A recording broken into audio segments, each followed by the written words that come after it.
എന്തുകൊണ്ടെന്നറിയുമോ? അല്ലാഹുവിന്റെ പരിശുദ്ധമായ ഖുർആനിൽ പറഞ്ഞതെന്താ? വഅൻഫിഖൂ മിമ്മാ റസഖ്നാകും മിൻ ഖബലി അൻ യഅതിയ അഹദകുമുൽ മൗത്ത്. അല്ലാഹു നിങ്ങൾക്ക് നൽകിയതിനെ നിങ്ങൾ ചെലവഴിച്ചോ.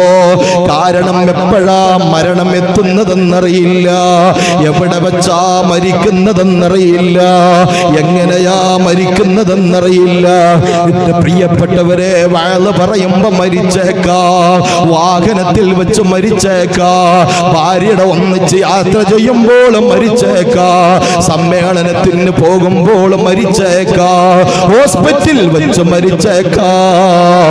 എപ്പോഴാ മരണമെന്ന് നമുക്കൊരാൾക്കും അറിയില്ല. എന്റെ പ്രിയപ്പെട്ടവര്, നമ്മുടെ കോട്ടുകളും എല്ലാം നമ്മൾ വലിച്ചെറിയുകയാണ്, സ്വർണങ്ങളെല്ലാം ഊരിവെക്കുകയാ, വാച്ച് ഊരിവെക്കുകയാ, മൊബൈലെല്ലാം എടുത്തു മാറ്റുകയാണ്. എന്നിട്ട് 3 വെള്ളക്കഫം കുടയിൽ പൊതിഞ്ഞിട്ട് പള്ളിക്കാട്ടിലാരുടെ മണ്ണിൽ കൊണ്ടുപോയിട്ട് നമുക്ക് കടത്തുന്നൊരു രംഗം വരുമല്ലോ. അങ്ങനെ മരണം വരുന്നതിന് മുമ്പ് അല്ല പറയാണ്, അല്ല നിങ്ങൾക്ക് സമ്പത്ത് തന്നിട്ടുണ്ടോ? ആ സമ്പത്ത് മരണം വരുന്നതിന് മുമ്പ് നിങ്ങൾ ചെലവഴിച്ചോ. എന്നിട്ട് അല്ല പറയാണ്, ഫയഖൂല റബ്ബി ലൗലാ അഖർതനി ഇലാ അജലിൻ ഖരീബ്. അല്ലാഹു പണം കൊടുത്തിട്ട് കൊടുക്കാത്തവരുണ്ടല്ലോ,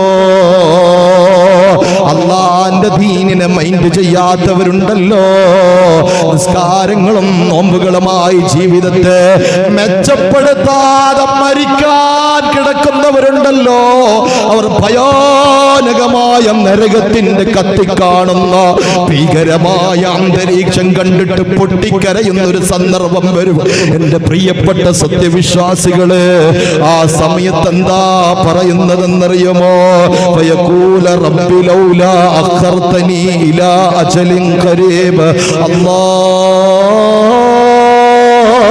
എന്റെ റൂഹ് പിടിക്കല്ല റബ്ബേ, എന്നെ മരിപ്പിക്കല്ല അല്ലാഹ്. അസ്രായീൽ അലൈഹിസ്സലാമിനെ ഒന്ന് മടക്കി അയക്കുമോ അല്ലാഹ്? ഞാൻ സമസ്തയുടെ പതാക പിടിക്കാം റബ്ബേ, ഞാൻ ശംസുൽ ഉലമയുടെ ആളാകാം റബ്ബേ, ഞാൻ സമസ്തയുടെ നേതാക്കന്മാരുടെ കൂടെയാകാം റബ്ബേ എന്ന് പൊട്ടിക്കരയുന്നൊരു സമയമുണ്ടാകും. എന്തുകൊണ്ടെന്നറിയുമോ?